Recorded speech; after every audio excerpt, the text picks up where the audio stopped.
What is up, everyone? My name's Humphrey Chung with routergods again, and we are back with a pretty fun video about my favorite browser extensions inside of Google Chrome.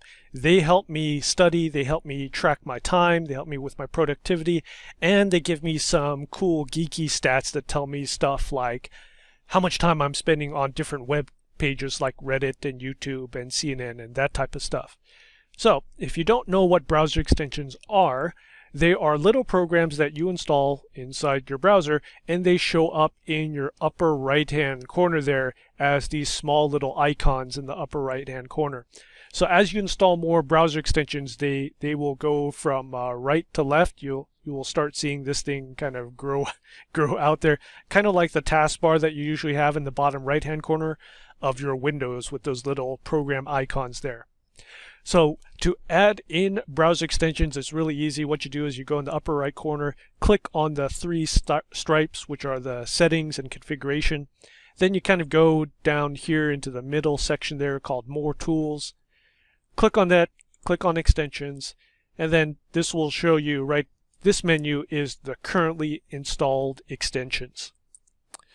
And then what you do is you scroll down here, and then at the bottom you see Get More Extensions. I don't know why they didn't put this up here, but whatever, they have it down at the bottom. And here's where you could click on extensions and you could search. But what I like doing is I like kind of browsing around, so I'll just sort it by 5 stars and then just see all the ones that are rated for 5 stars. But I'm going to show you the 5 extensions that I use so that you can search them and install them if you want. So the first up, I'm going to kind of go in order from the extensions that I use the most to the extensions that I use just occasionally. So first up is something called Quiet Writer. Quiet Writer. So this icon right here is kind of like a yellow eye. And so if you're in the tech field, you probably know that Notepad out there, included inside of Windows, and hopefully all of you should know about it.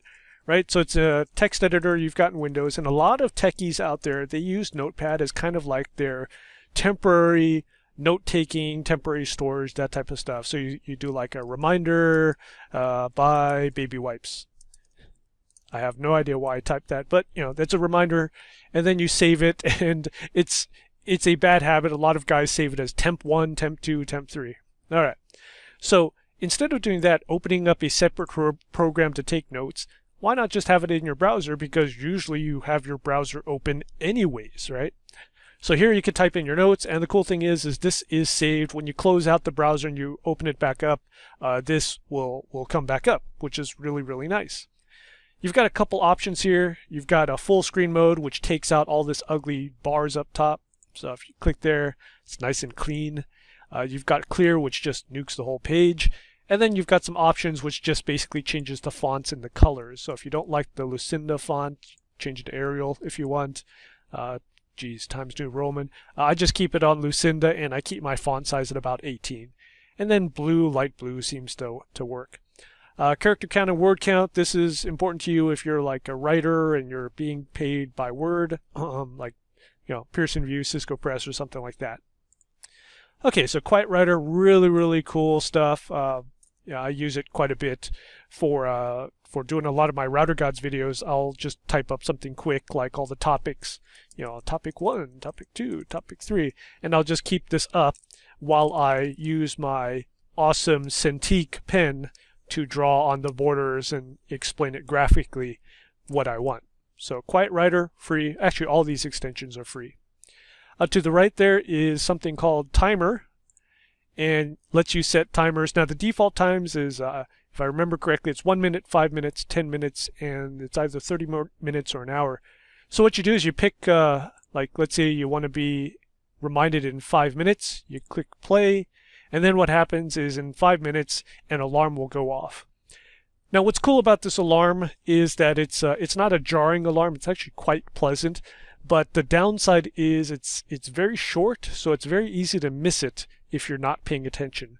So that's the only downside to that. Now you can change these default times by clicking the settings there. So if you, instead of wanting 1 minute as the default lowest time, you could set 2 minutes or 3 minutes or something like that. Now, why would you use timer? I use it to help me with my productivity, or maybe to put it in a better way, to manage my unproductive time. Meaning, if I think I'm surfing the web too much, I'll go to the timer and I'll say, okay, I recognize that I'm surfing the web too much. Let's just say I'm cool for 5 minutes. Let me do YouTube for 5 minutes and then I'll get back to work. So I'll go back into timer and I'll set it 5 minutes and I'll click play. So that's about it. Okay, now speaking of unproductive time and surfing web pages, stuff like that, this extension is really cool. It's called Web Timer, and it tracks the time you spend on particular web pages. So right now I already have it started, and what's cool is it shows me the percentages, a nice little pie chart. So I spend most of my time in the Slack room for routergods. That kind of makes sense. Xe.com, that's currency exchange. That kind of makes sense. I'm always looking up the Thai baht and the Russian ruble versus the American dollar, YouTube, and all these other ones. And I believe it's down to 3 seconds of granularity, and it's pretty cool. And I guess this sharing, oh, nice, makes a little, I didn't know that. You click there and you could screenshot this, use Clipper, and then drag a box, and then I guess share it with your friends or something if you wanted to. So that's a pretty cool utility, and it can be a little scary. You know, install that, run it the whole day while you're at work, and then look at that report, and it might open a couple eyes. It might cause you to change some of your habits. All right, next up is a screenshot utility. So it's called Capture Page. Now, most people, when they want to take a screenshot, they probably use Alt Print Screen, or they use the Clippy tool. Windows 7 had that awesome Clippy tool. And, to put the screenshot, then you open up Paint or Paint.net or Photoshop and you paste it in. So, a couple steps there. Well, why not just have an extension for that? So you go here, you click that guy, and you can capture entire page.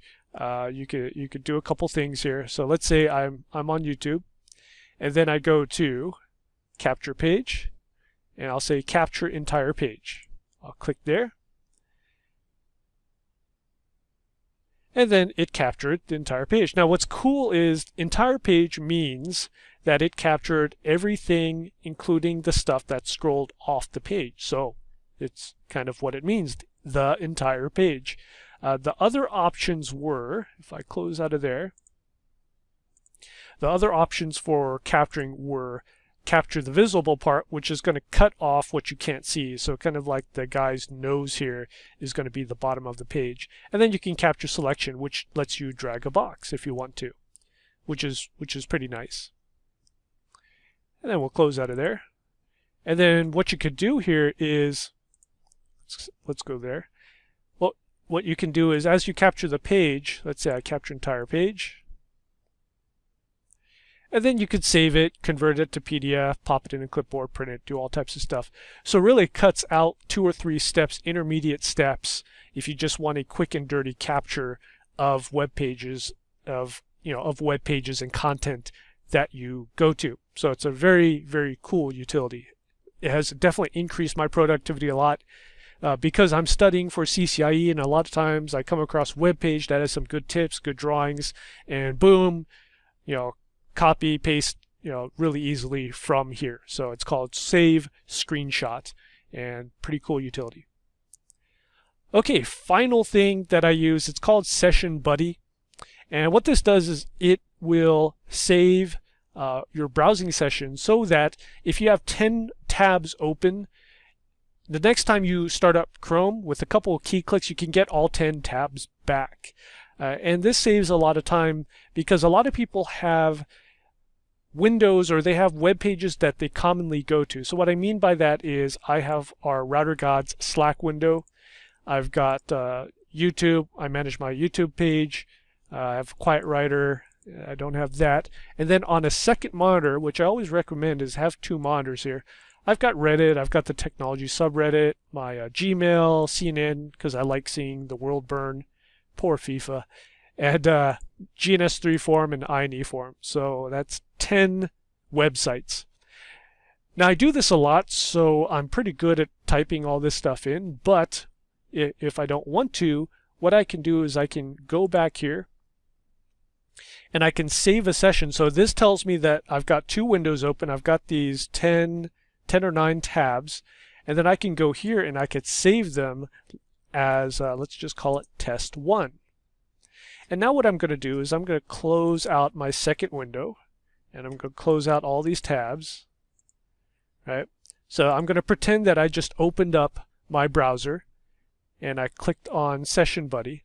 And now I'm going to click on this icon right here, and we've got Restore a Set of Windows. I'm going to click there, and boom, all 10 tabs, all 9 tabs come back. All the content comes back, all the windows, all the web pages refresh, and I'm back to browsing. So it definitely saves a lot of time. So there you go, my 5 favorite extensions. We've got Quick Writer, or actually Quiet Writer. We've got a timer. We've got a web tracker, a web timer, something to capture web pages, and then Session Buddy, which is something that helps you save sessions and restore them. So you got lots of tabs open, you can always get them back. All right, this has been a pretty fun video. My name's Humphrey Chung with routergods. Stay tuned for more videos, and I'll see you later.